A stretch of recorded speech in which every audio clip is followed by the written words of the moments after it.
প্রতিদিন আমার আকাশ কালো হয় তুমি নামক মেঘের ভিড়ে। তাহলে আমি ভালো কি করে থাকতে পারি তোমাকে ছেড়ে?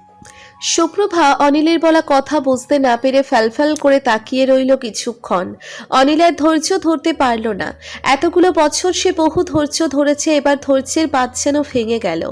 সুপ্রভার পুরো মুখে নিজের দুহাত দ্বারা আঁকড়ে ধরল, কোমল স্বরে জিজ্ঞেস করল, তুমি এত বছর আমার থেকে লুকিয়ে কেন ছিলে সুপ্রভা? আমি তোমাকে কতটা মিস করেছি জানো, কত খুঁজেছি। সেদিন যে হারিয়ে গেলে আর খুঁজে পাইনি তোমাকে জানো। রূপন্তীও কিছু বলেনি তোমার কসম দেওয়ার কারণে।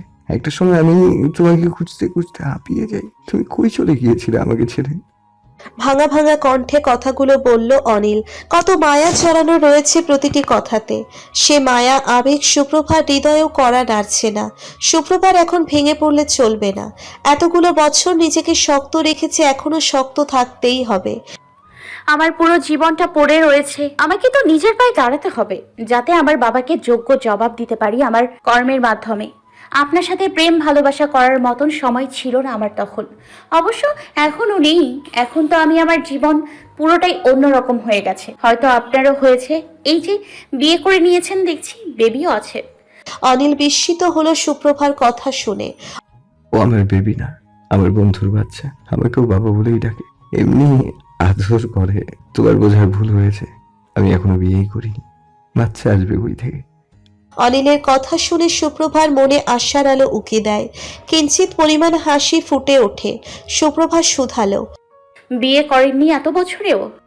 তোমার কাছে একটা আবদার আছে, রাখবে সুপ্রভা? সুপ্রভা চুপ হলো। অনিলের আবদার আজকে যেন উপেক্ষা করতে পারছে না কিছুতেই। হয়তো মনে ভালোবাসা রয়েছে সেজন্য। কোথাও গিয়ে সুপ্রভা আজও চাই অনিলের সঙ্গে একসাথে জীবন পার করবার। সেই সুপ্ত ইচ্ছে সুপ্রভার মনেও আছে। হ্যাঁ বলুন, কি বলবেন? অনিল কথা বলার আগেই চোখ ঘুরিয়ে পাশে কালো রঙের একটি গাড়ি দেখতে পেয়ে ভ্রু কুঁচকালো। এই গাড়িটা কতক্ষণ যে দাঁড়িয়ে আছে এখানে? এই এলাকা থেকে কার গাড়ি এটা বুঝছি না। অনিল কথাগুলো নিজে নিজেই বলছিল, কিন্তু সুপ্রভা শুনতে পেয়ে উত্তর দিল, এটা আমাদের বাড়ির গাড়ি, এটাতে করেই আমি এসেছি, তাই এই গাড়ি এখানে রয়েছে। সুপ্রভার কথা শুনে অনিল আরো এক দফা অবাক হলো। কি তোমাদের গাড়ি? তোমাদের এত বড় গাড়ি আসলো কোথা থেকে? অনিলের কথা সুপ্রভা মুচকি হাসল। সে অনেক কথা, তো ধৈর্য ধরে শোনবার সময় আছে আপনার? তাহলে চলুন, ওই যে কৃষ্ণচূড়া গাছের নিচে যে ব্রেঞ্চটা আছে সেখানে গিয়ে বসে বলি। সুপ্রভার বলতে দেরি হলো না। অনিল সঙ্গে সঙ্গে সেই বেঞ্চে গিয়ে বসে পড়ল। সুপ্রভাও পাশে গিয়ে বসলো, একটুখানি দূরত্ব বজায় রেখে। এই গাছটা এখনো রয়ে গেছে দেখছি, আমি তো ভেবেছি আর বোধহয় এসে দেখতেই পাবো না। অনেক কিছুই রয়ে গেছে আগের মতন, কেবল তুমি হারিয়ে গেছো আমার জীবন থেকে সুপ্রভা। মনে আছে তোমার? এই গাছের নিচেই তোমাকে বলেছিলাম বিকেলবেলা। সেদিন আমার বড্ড মন খারাপ ছিল। এইখানে এসেছিলাম একটা বন্ধুর সাথে দেখা করতে। তখনই দেখতে পাই তুমি এই গাছের কাছে দাঁড়িয়েছিলে। তারপর রূপন্তী আসে, সামনে হেঁটে যাচ্ছিলে। জানো, সেদিন আমার চোখ আটকে গেছিল তোমার দিকে চেয়ে। ভারাক্রান্ত মন তখন নিমিষের মধ্যেই ভালো হয়ে গেছিল। রঙিন লাগছিল যেন সবকিছু। বিশেষ করে এই কৃষ্ণচূড়া গাছটাকে আমার তখন কেন জানি বেশ শুভ ভালো মনে হয়েছিল। সেজন্য আমি এই গাছটার নাম দিই তোমার স্মরণে কৃষ্ণচূড়ায় রাঙা বিকেল, যার পুরোটা জুড়ে শুধুই তুমি, বুঝলে? আর দেখো কি সুন্দর, এতগুলো বছর পরেও সেই একই জায়গায় তোমাকে দেখতে পেলাম। সুপ্রভা এতক্ষণ বেশ মনোযোগ দিয়ে অনিলের কথাগুলো শুনতে লাগলো। সিদ্ধান্ত নিয়েছে মানুষটার সব কথাগুলো আজকে সে শুনে নিবে। অনিল আবারও নিজের মতন করে বলতে লাগলো, তোমাকে ভালোবেসেছি আমি সুপ্রভা। তুমি হারিয়ে গেলে কেন? কি হতো থেকে গেলে আমার জীবনে? যাকে একবার যখন আমি তোমাকে খুঁজে পেয়েছি, এই যে তোমার হাতটা ধরলাম, আর সহজে ছাড়বো না দেখো। অনিল সুপ্রভার একটা হাত ধরে নিল। সুপ্রভা কিছুই বলল না। এতগুলো বছর পর মানুষটা এত করুণ কণ্ঠে কথা বলছে, না করে মুখের হাসিটুকু কেড়ে নিতে চায় না আর। চলে যেতে হয়েছিল, আর কোনো উপায় ছিল না যে আমার। আচ্ছা, এখন আর আমি তোমাকে হারাতে চাই না। মোট কথা, হারাতে দেবই না। সুপ্রভা মুচকি হেসে অনিলকে একে একে সব কথা বলতে লাগলো।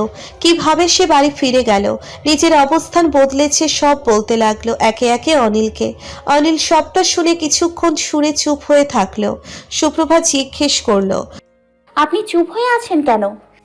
একটা বার তো আমার সাথে যোগাযোগ করতে পারতে সুপ্রভা। আমি যে বেঁচেও মরার মতো হয়ে গিয়েছিলাম তোমাকে ছাড়া। কেন আমাকে আধমরা করে ছেড়ে চলে গেছিলে সুপ্রভা? যোগাযোগটুকুও রাখতে পারতে। অনিলের বিষাদময় কথা শুনে সুপ্রভার মুখের হাসিটুকু মিলিয়ে গেল। কি জবাব দিবে খুঁজে পাচ্ছে না। দেখুন, সেসব ভুলে যান। তেলে পানিতে যেমন এক হয় না, তেমনই ছিলাম আমরা। আপনার বাবা কখনো মেনে নিত না, আমাকে অশান্তি হতো। আমার পড়াশুনো, কেরিয়ার সব মিলিয়ে সেজন্য দূরে চলে যাওয়া, এসব আর জিজ্ঞেস করবেন না। আমি এখানে এসেছি কয়েকদিনের জন্য। রূপার বিয়ে হয়ে গেলে আমিও চলে যাব। তোমাকে তো আমি যেতে দেবো না। একবার হারিয়েছি, আর কিছুতেই হারাতে পারবো না আমি তোমাকে। কথা ঘোরাতেই সুপ্রভা অন্য কিছু জিজ্ঞেস করলো অনিলকে। আপনি বললেন আপনার আবদার আছে আমার কাছে, সেটা তো বললেন না। সুপ্রভার কথা শুনে অনিল তাচ্ছিল্যের হাসি হাসল। কথা ঘুরাচ্ছ সুপ্রভা? যাকগে, আবদার ছিল তোমার সাথে একা নিরালয়ে বসে দুটো কথা বলবো। সে আবদার মুখ ফুটে বলার আগে তুমি নিজেই তো পূরণ করে দিলে। এমনি করে যদি তোমাকে আজীবনের জন্য পাওয়ার আবদারটুকু রাখতে। সুপ্রভা উত্তর দেবার আগেই সেখানে তামিম এসে উপস্থিত হয়। কি রে সুপ্রভা, তুই এখানে বসে খোশ মেজাজে গল্প করছিস, আর আমি তোকে খুঁজে হয়রান চারদিকে। অচেনা ছেলেকে দেখতে পেয়ে অনিল সন্দিহান দৃষ্টিতে তাকালো। সুপ্রভাকে শুধালো। ছেলেটাকে সুপ্রভা? সুপ্রভা উত্তর দেবার আগেই অনিল আগ বাড়িয়ে বলে উঠল। থাক সুপ্রভা, আমি বলছি। আপনি কে হন আমি তো জানি না, তবে আপনি শুনে রাখুন, আমি সুপ্রভার হবু স্বামী হই, বুঝলেন? কিন্তু যতদূর মনে পড়ে আমার সুপ্রভার তো কোনো ভাই বোন নেই। তাহলে আপনি কে? ড্রাইভার? ড্রাইভার হলে মালিকের নাম ধরে কেন রাখছেন? বেশ সাহস তো আপনার। পোশাক দেখে তো মনে হচ্ছে না আপনি ড্রাইভার। অনিলের কথা শুনে তামিম উত্তর দেবার আগেই অনিল বলে উঠল। তাহলে আপনি কে? ভিক্ষুক? অনিলের কথা শুনে সুপ্রভা বেশ উচ্চস্বরে হেসে দেয়। অনিল মুগ্ধ দৃষ্টিতে তাকিয়ে আছে এই হাসিটুকু শোনার জন্যেই তো এত কিছু। সুপ্রভার হাসির ঝংকার যেন অনিলের হৃদয়ে গিয়ে লাগছে। আরে, উনি আমার চাচাতো ভাই, বুঝলেন? কোনো ড্রাইভার নয়। অনিল বুঝেছিল এটা সুপ্রভাত চাচাতো ভাই মস্করা করতেই ইচ্ছে করে এরকম ভাবে কথা বলেছে। তামিম সুপ্রভাকে শুধালো। কিরে সুপ্রভা, তোর হবু স্বামীও বের হয়ে গেল, আমি কিছু জানি না। একই বাড়িতে থেকেও কিছু জানলাম না। তামিম ভাইয়া, ওনার কথা শুনো না, উনি মজা করছে। তুমি যাও, সাবধানে বাড়ি ফেরো। আর মাকে বলিও না চিন্তা করতে আমাকে নিয়ে। মায়ের খেয়াল রাখিও, আমি কল করব, হ্যাঁ? সুপ্রভার কথা শুনতে পেয়েই অনিল তড়িঘড়ি করে পকেট থেকে ফোন বের করে কিছু একটা মেসেজ করলো। তামিম সুপ্রভার থেকে বিদায় নিয়ে গাড়িতে বসতেই অনিল তাড়াহুড়ো করে সুপ্রভাকে বলে।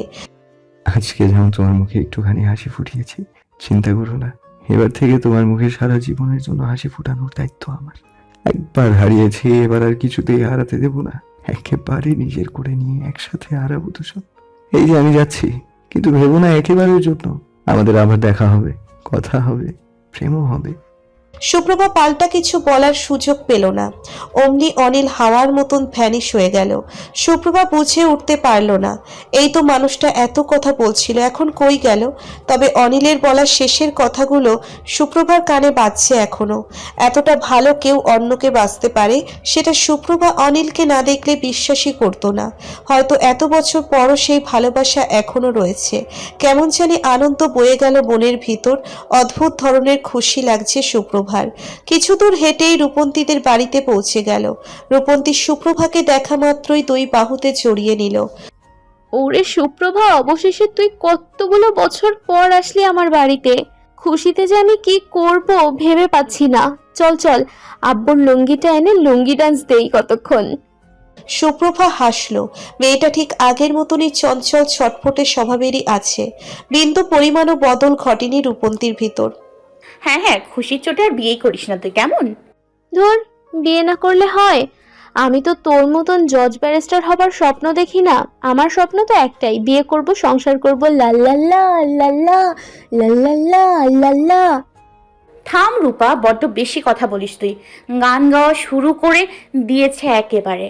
তোর রানু মণ্ডলের গলায় গান গাওয়া বন্ধ করে চুপটি করে বসতো। কত কথা জমে আছে আমার তোর সাথে।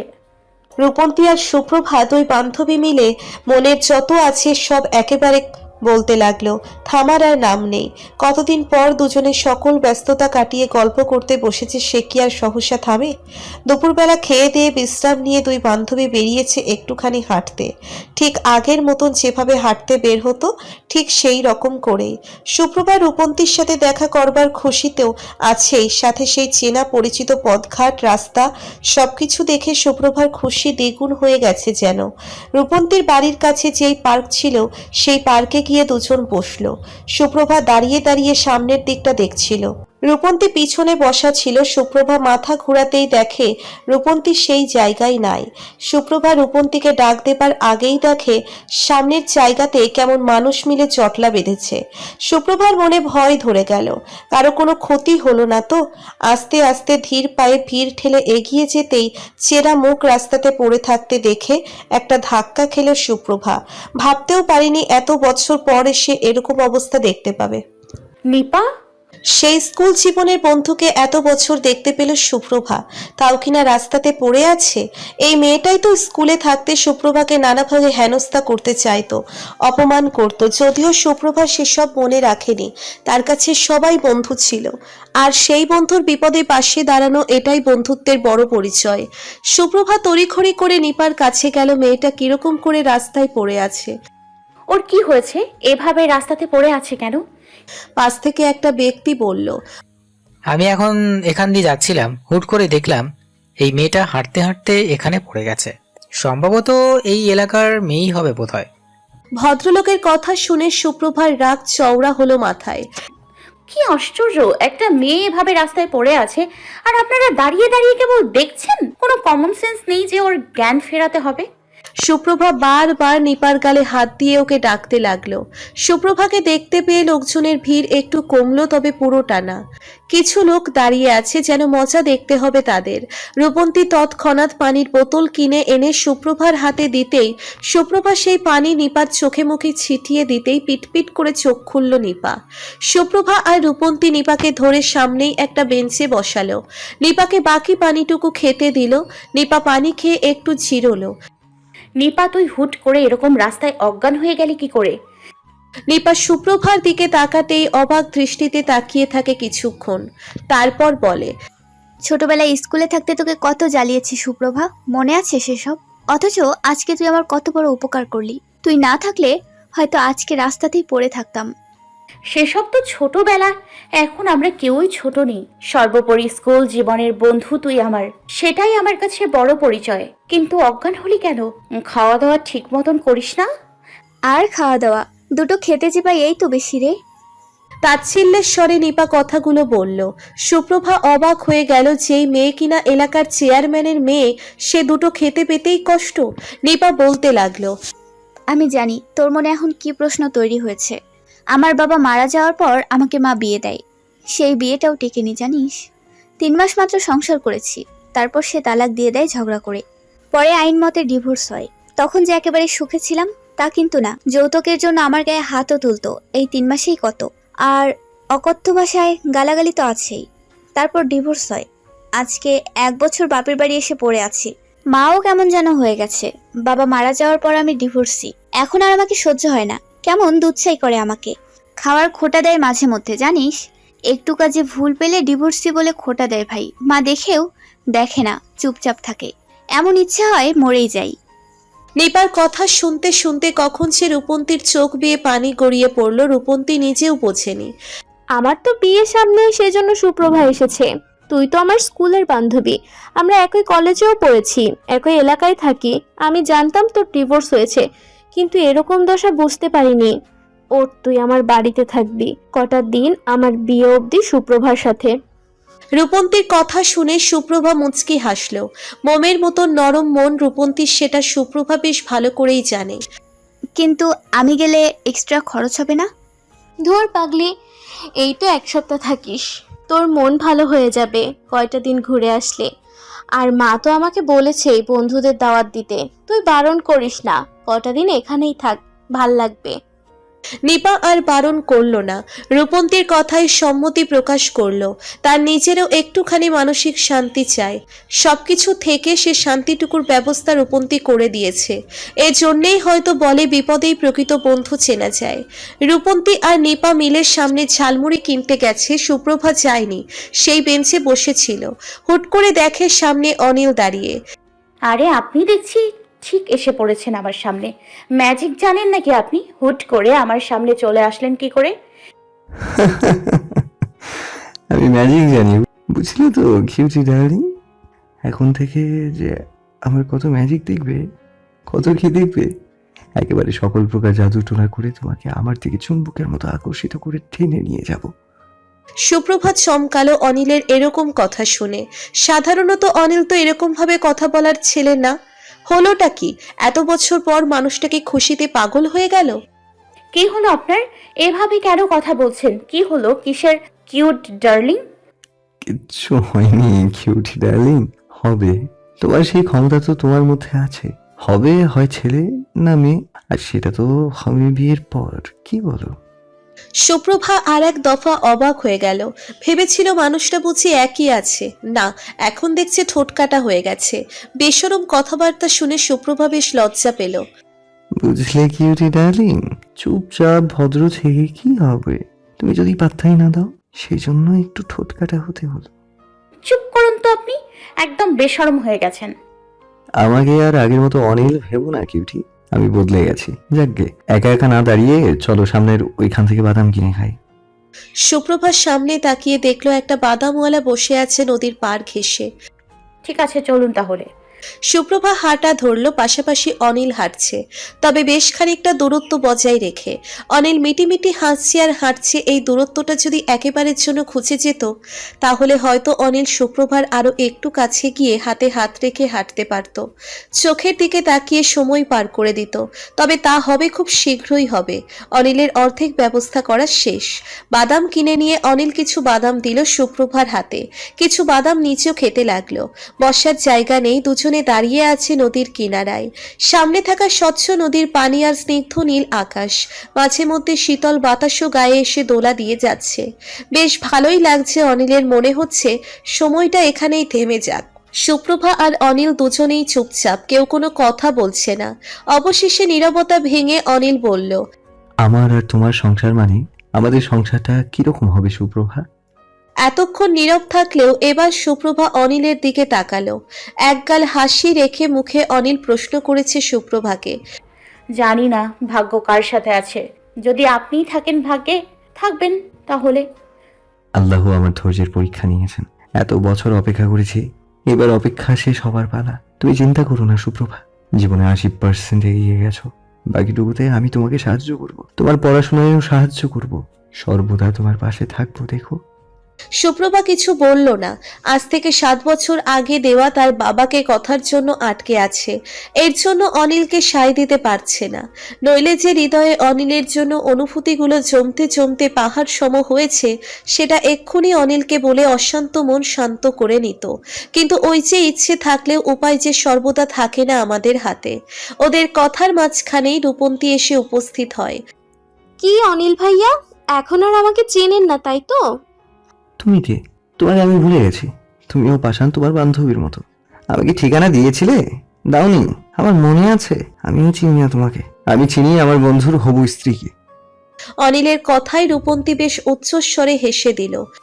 আরে আরে, অনিল ভাইয়ার দেখি রাগ এখনো পড়েনি। হ্যাঁ, আমি আপনাকে বলতাম আর আপনার জন্য আমার বান্ধবীকেও হারাতাম। পেটে বোম মারলেও কথা বের হতো না তোমার। জোনায়েদের সাথে ঝগড়া অবধি করলে, কথা বলাও বন্ধ করে দিয়েছিলে, তবু ঠিকানা বললে না। আমি যদি উল্টাপাল্টা কিছু করে বসতাম। অনিল ভাইয়াকে আমি চিনি, ওনার মনে আল্লাহর ভয় আছে আমি জানি, আর আন্টি তো ছিলই ভরসা দিতে। আমি জানি আপনি এই ঘৃণ্য কাজ করতেন না কিছুতেই, খালি একটু কষ্ট পেতে হলো এই যা। কিন্তু কষ্ট করলে কেষ্ট মিলে জানেন তো, এই যে এখন আমার বান্ধবীকে পেলেন। সুপ্রভা এতক্ষণ চুপ থাকলেও এবার রূপন্তীকে হালকা করে একটা ধমক দিল। আহ, রূপন্তী আমাকে পেল কই? আমি এমনি কথা বলছি। বুঝলে রূপন্তী, সরি, তোমাকে তো আমি চিনি না, সেই জন্য নাম ধরে ডাকবো না আগের মতন। বুঝলেন ভাবি, আপনার বান্ধবী হচ্ছে পাষাণ হৃদয়ের নারী, যার মনে প্রেম নেই, ভালোবাসা নেই, মায়া নেই, কিচ্ছুই নেই। হ্যাঁ, তো পিছে কেন পড়ে আছেন আমার? যান, চলে যান। বেশ কড়া সুরেই সুপ্রভা অনিলকে কথাগুলো বলল। অনিল সুপ্রভার দিকে একবার চেয়ে বলে উঠল, একবার হারিয়েছি তোমাকে, আর হারাতে দেব না কিছুতেই, দেখো। আর হারাবেন না আমাকে, খুঁজে পাবেন। সুপ্রভার কথা শুনে অনিল বেশ শব্দ করেই হাসল, তারপর উত্তর দিল, অবশ্যই পারো। তুমি কি ভেবেছো আমার থেকে একবার দূরে গিয়ে বেঁচে গেছো? এবার আর পারবে না। এত বিশ্বাস? আচ্ছা, রূপন্তী বা কারোর কোনো সাহায্য না নিয়ে আপনি পারবেন আমি হুট করে হারিয়ে গেলে আমাকে খুঁজে নিতে? অবশ্যই পারবো, কারো সাহায্য লাগবে না। দেখবে আমি নিজেই খুব স্বল্প সময়ের ভেতর তোমাকে খুঁজে নেব। এবার আর তোমার ওই বান্ধবীকেও লাগবে না, বুঝলে? বেশ, তবে তাই হোক। আবারও একদিন আমি হুট করে হারিয়ে যাব, দেখব তখন কিভাবে আমাকে খুঁজে বের করেন আপনি। এত বছরেও পারলেন না, আর এবার পারবেন? আচ্ছা, আমিও দেখব। আরে সুপ্রভা, একবার হারিয়েছে বলে তো এখন আর চোখের আড়ালটুকু করতে দেই না। তুমি হারিয়ে যাও আগের মতন, সমস্যা নেই। দেখো আমি তোমাকে খুঁজবো না, ডিরেক্ট কাজে নিয়ে পৌঁছে যাব। সুপ্রভা উত্তর দেবার আগেই মাঝখান থেকে রূপন্তী ফোড়ন কেটে বলে উঠল, আচ্ছা আচ্ছা, আগে আমার বিয়েটা হতে দিন, তারপর আপনারা বিয়ে করিয়েন অনিল ভাইয়া, যা শুরু করেছেন। আমার যে আর তর সইছে না ভাবি, আর কতদিন যে অপেক্ষা করতে হবে। মনে হচ্ছে এক্ষুনি তুলে নিয়ে যাই আপনার বান্ধবীকে, তারপর একেবারে আমার বুকের মধ্যখানে লুকিয়ে রাখি। এই বলে অনিল সুপ্রভাকে দেখিয়ে তার বুকের দিকে ইশারা করতে লাগলো।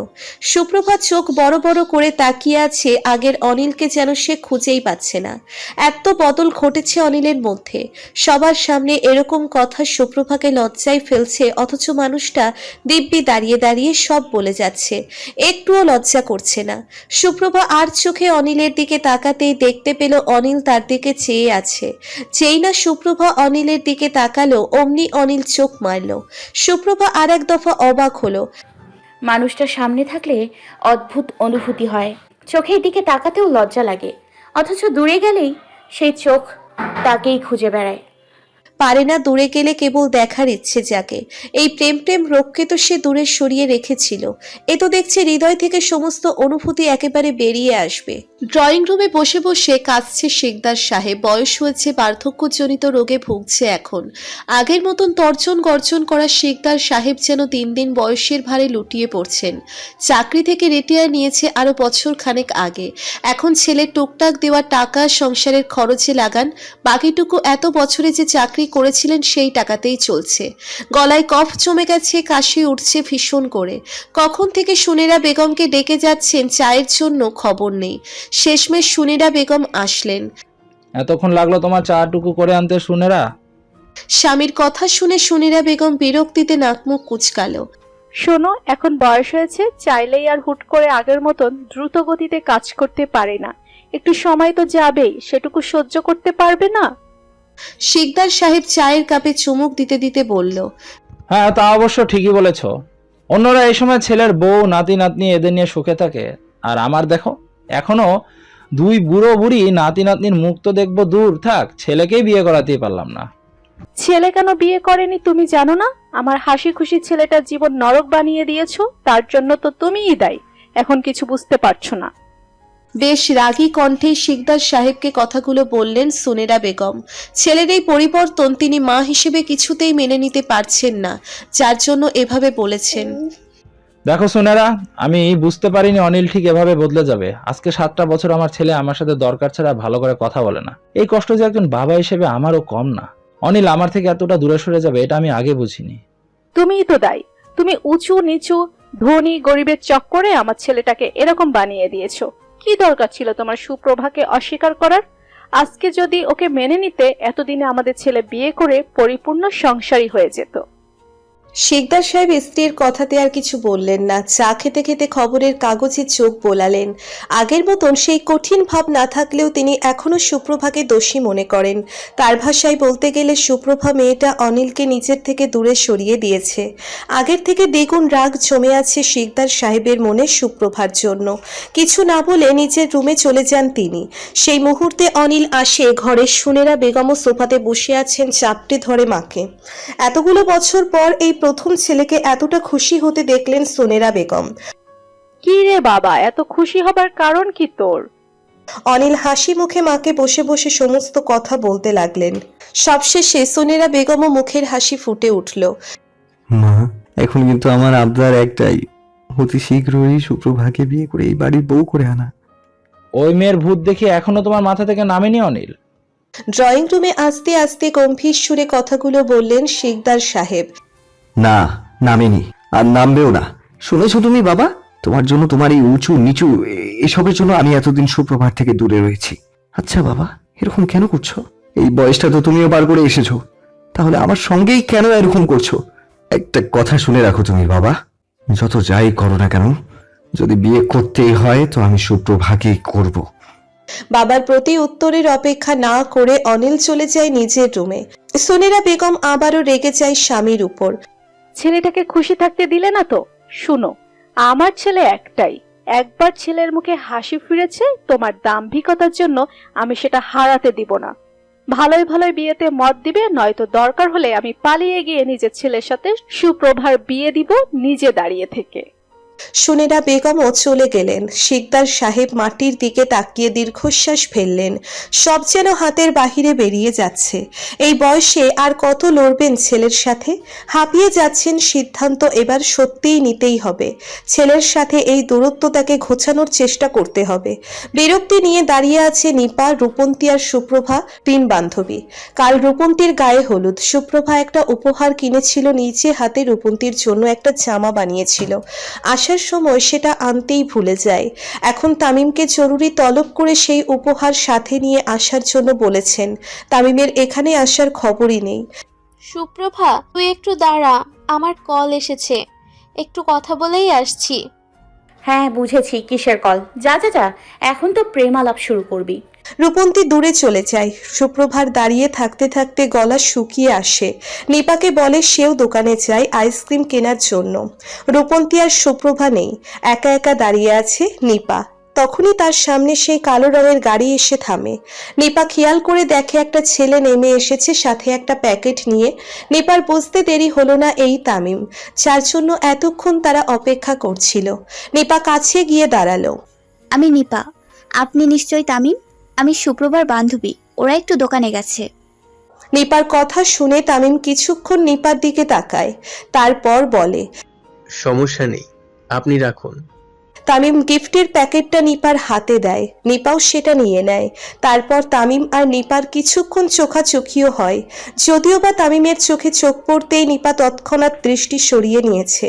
একটু পরে সুপ্রভা আর রূপন্তী চলে আসে। ভাইয়া এসছো? আমি তো খেয়ালই করিনি। প্যাকেট এনেছো তো ঠিক মতন? হ্যাঁ রে বোন, এনেছি ঠিক মতন। এবার আমি যাই। সে কি, ভেতরে আসবে না একটুখানি? না রে, কাজের চাপ বেশি। নেহাত তুই বলেছিস বলে আসলাম, এবার যাই। হয়তো জেঠিকে বিয়ের দিন নিয়ে আসবো, তখন দেখতে পাবো। যাচ্ছি। আর কোনে কই, তাকে বিয়ের শুভেচ্ছা রইলো। হাসি মুখে বিদায় জানিয়ে তিন বান্ধবী বাড়িতে চলে যায়। তামিম নিপার দিকে পেছন ফিরে কয়েকবার তাকালেও পরক্ষণে গাড়ি স্টার্ট দিয়ে বাড়ির উদ্দেশ্যে রওনা হয়ে যায়। আজকে সকালবেলা থেকেই বাড়িঘর সাজানো হচ্ছে, কারণ আজকেই রূপন্তীর গায়ে হলুদ। লাল নীল আলোতে উজ্জ্বল হয়ে পড়েছে পুরো বাড়ি। দেখতেও সুন্দর লাগছে। বেশ অনেক দূর অবধি পৌঁছিয়েছে আলোর ছটা। দেখেই বোঝা যাচ্ছে এটা একটা বিয়ে বাড়ি। তার উপর চড়ে চড়ে গান কিছুক্ষণ পরপর বেজে উঠছে। এখন বিকেল পেরিয়ে সন্ধ্যা সন্ধ্যা, একটা সুন্দর সময়। দিনের আলো নিভতে গিয়ে একটু পর রাত ধরা দিবে। তারপরে শুরু হবে হলুদের অনুষ্ঠান। সুপ্রভার পুরো বাড়িটা নখ দর্পণে চেনা। বহুবার এই বাড়িতে সে এসেছে। বাড়ি ভর্তি আত্মীয় স্বজনের ভিড়ে সে বসেছিল একটুখানি, তখনই রূপন্তী কোথা থেকে জানি হুড়মুড়িয়ে আসে সুপ্রভার কাছে। পরনে হলুদ শাড়িটা রয়েছে, মুখেও মেকআপ ভর্তি সাজ, গায়ে হলুদ রঙের ফুলের গহনা। রূপন্তীকে সাজানো হয়েছিল নিয়ম মতন, একটু পরে হলুদের জায়গায় নিয়ে যেত, কিন্তু এখনই রূপন্তী চলে এসেছে দেখে বেশ অবাকই হলো সুপ্রভা। কিরে, একটু পরেই অনুষ্ঠান আর তুই এক্ষুনি চলে আসলি কেন? আরে আর বলিস না, আমার সঙ্গে আয় তো, ওই যে সামনে বাঁশঝড়ের দিকে। কি, এই সন্ধ্যাবেলা আমি বাঁশঝাড়ের দিকে যাব? হাই, তোর কি মাথা পাগল হয়ে গেছে নাকি? আরে না, জুনায়েদ দাঁড়িয়ে আছে, আমার একা একা যেতে ভয় লাগছিল, সেই জন্য তোর কাছে আসলাম। তুই তো বেস্ট ফ্রেন্ড, আমাকে সাহায্য করবি না বল? তোকে সাহায্য করে আমার কি লাভ? দেখা তো তুই করবি, আমি কি করব ওখানে? আরে সুপ্রভা, ভুলে যাস না, অনিল ভাইয়া যখন তোর সাথে দেখা করত তখন কিন্তু জুনায়েদও থাকতো। তাহলে একজন বন্ধু হিসেবে তোরও কর্তব্য এখন আমার পাশে থাকা। চল বলছি। সুপ্রভা আর না করলো না। বহু কষ্টে জুনায়েদ রূপন্তীকে বুঝ মানিয়ে বিয়ের জন্য রাজি করেছে। সেদিন যে জুনায়েদ রূপন্তীর উপর রাগ করে ভুল বুঝে চলে গেছিল, রূপন্তী আর কোনো যোগাযোগ করেনি জুনায়েদের সাথে। জুনায়েদেরও খানিকটা অভিমান হয়। রাস্তায় দেখা হলেও জুনায়েদ কথা বলতে চাইলেও রূপন্তী কথা বলতো না। এমনি করে সময় পার হতে হতে মাস 6 আগে রূপন্তী দেখে জুনায়েদ তার পুরো পরিবার নিয়ে তাদের বাড়িতে বসে আছে। পরে জানা যায় তারা রূপন্তীর সাথে জুনায়েদের বিয়ের প্রস্তাব নিয়ে এসেছে। সেদিন আর রূপন্তী না করেনি, মনে মনে বুঝে নিয়েছিল অভিমান গলাতে একদম বিয়ে করেই নিয়ে যাবে জুনায়েদ। যেহেতু জুনায়েদ ভালো চাকরি করে, কোনো বদনামও নেই, পাশের এলাকাতেই থাকে, মোট কথা পরিবারকে মানাতে কোনো বেগ পেতে হয়নি জুনায়েদের। এমনি সম্বন্ধ নিয়ে গেছে নিজের বাবা মাকে রাজি করিয়ে, আর রূপন্তীর বাবা মাও সবটা খোঁজ নিয়ে রাজি হয়েছে, দ্বিমত করেননি আর। সুপ্রভা একটু দূরেই দাঁড়িয়ে আছে, পাশে জুনায়েদ আর রূপন্তী কথা বলছে। বেশ বিরক্ত লাগছে সুপ্রভার, কিন্তু বন্ধুর জন্য দাঁড়িয়ে রয়েছে না চাইতেও। অবশেষে ম্যাডাম আসলেন, একটা হলুদ পরি লাগছে তোমাকে।